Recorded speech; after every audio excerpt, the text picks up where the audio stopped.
Olá, hoje no Ângulos e Ideias vamos conversar com a Tenente Coronel Cristiane Castro, coordenadora do CAPS da Polícia Militar do Maranhão, e com a Capitã Natália Batista, subchefe do mesmo CAPS da Polícia Militar do Maranhão. Vamos falar sobre algumas temáticas que são desenvolvidas pelo CAPS. No ar, Ângulos e Ideias.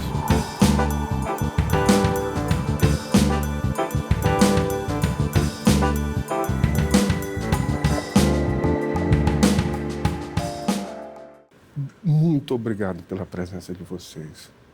Me explica um pouco como é o CAPS da Polícia Militar. Então, na verdade, existe uma confusão muito grande, né, Natália, sobre esse termo, porque o CAPS, na verdade, já existe há mais de 20 anos, o CAPS da Polícia Militar, que é o Centro de Assistência e Promoção Social. E muitas das vezes as pessoas confundem com o Centro de Atenção Psicossocial, que existe no estado e no município, né, que é um serviço que é oferecido para a população, enquanto que o CAPS da polícia, ele é somente para os policiais militares e os seus dependentes, onde lá a gente oferece alguns atendimentos, um serviço ambulatorial para os policiais militares e os seus familiares, o serviço de psicologia, serviço de psiquiatria, assistência social, né, no caso o serviço social, e o serviço de fisioterapia, que também funciona conosco. E esse serviço ele é estendido não apenas ao policial, mas também aos seus familiares, onde lá ele pode ser acolhido, onde esse policial ele é recebido, policial que esteja vivenciando qualquer tipo de processo de vulnerabilidade emocional, psíquica, ele pode procurar o Centro de Assistência e Promoção Social, que ele vai ser muito bem acolhido. Como é que se dá esse processo esse transtorno do profissional da segurança pública, Natália? Então, a profissão de militar é a profissão mais estressante do mundo. Então, só pelo fato de já estar numa profissão, isso porque nós temos muitos índices externos, né? Muitos índices de Estados Unidos, índices de Reino Unido, e quando a gente traz para a realidade brasileira, isso se torna ainda um estressor ainda maior, porque nós temos muitas vezes uma sociedade que nem sempre reconhece, tem relações diferentes com as pessoas do Serviço de Segurança Pública, nós temos um nível de violência no nosso país muito maior, inclusive, do que nesses outros países. Então, só pela profissão em si, por ser a mais estressante do mundo, a gente já tem grandes percussores ali para acabar tendo um desenvolvimento, né, de algum transtorno, de alguma desordem, algum adoecimento mental. Só pelo fato do exercício da profissão. Quando a gente junta isso, às vezes, a problemas familiares, problemas financeiros, isso tudo pode somar ainda mais e acabar deixando esse profissional ainda mais vulnerável do que em outros setores da sociedade. Vamos tentar imaginar, né? É uma profissão que lida com aquilo que ninguém quer lidar, né? Com o combate da criminalidade, com o aumento da violência. Não tem como você estar nessa atividade, trabalhar justamente com isso e de alguma forma não ser atingido por isso. E tem um impacto no agente de segurança pública a atividade que ele desempenha. E aí, para mim, é fantástica a frase de Nietzsche, né, que é um grande filósofo existencialista, quando ele fala que aquele que luta com monstros deve acautelar-se para não se tornar um deles. Porque quando você olha para um abismo, o abismo também olha para você. E o policial militar, a atividade que ele desempenha é justamente nesse limiar, combatendo esses monstros que ninguém da sociedade quer lidar. Então, imagine você lidando com isso diariamente, né? Todos os dias você lidando com assassinos, com pedófilos, com crueldade, com perversidade. Não tem como, em algum momento, isso não atingir e deixar esse profissional vulnerável emocionalmente. Nós temos um fator também que é preponderante, né, diante dessa situação, que é o estado de alerta que o policial está o tempo inteiro. A gente está falando do desenvolvimento da função, mas o que a gente tem hoje também? no seu dia de folga, no seu dia que seria para ser voltado para o lazer daquele profissional, ele tem que ficar alerta o tempo inteiro. A maioria dos policiais hoje que são atingidos de alguma forma, que são marcados de alguma forma por algumas comunidades, é exatamente no seu período de folga. Então, imagina uma profissão que você tem que estar alerta o tempo inteiro. A gente vê, né, a gente escuta muitos relatos dos policiais dizerem assim, eu estou na praia, mas eu não consigo relaxar. Eu estou com a minha família, mas eu estou o tempo inteiro alerta, porque podem anunciar um assalto e se me identificarem enquanto policial, isso pode acabar tendo um desfecho mais trágico, só pelo fato de ele desenvolver essa função. Isso sem a gente falar dos problemas inerentes à pessoa humana. Ou seja, que todos nós temos problemas, ou seja, todos nós convivemos com frustrações, você imagina.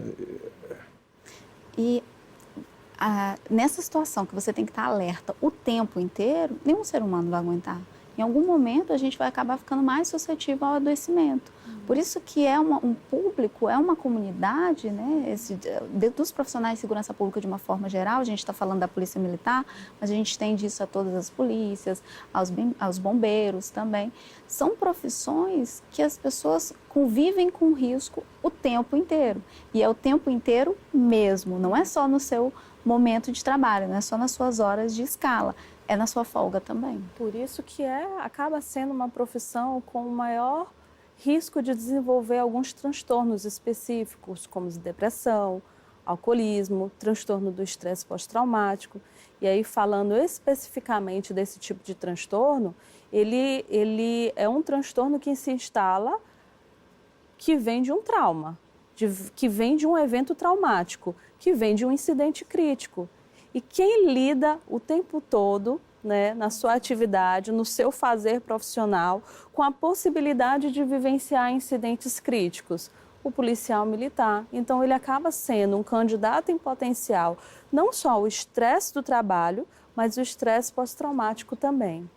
Eu estava vendo uma pesquisa da socióloga Daisy Miranda, em que ela lançou um livro em 2016, com o título Por que os policiais se matam? Né? O que vocês me dizem? O estudo dela é muito interessante, foi em base, inclusive, de algumas pesquisas. O estudo dela foi realizado na Polícia Militar do Rio de Janeiro e foi realizado com 224 policiais.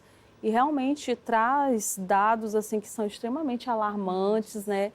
E porque ele traz que, por exemplo, 10%, né, dos policiais que foram entrevistados, eles alegam que em algum momento sentiram a vontade de tirar a própria vida.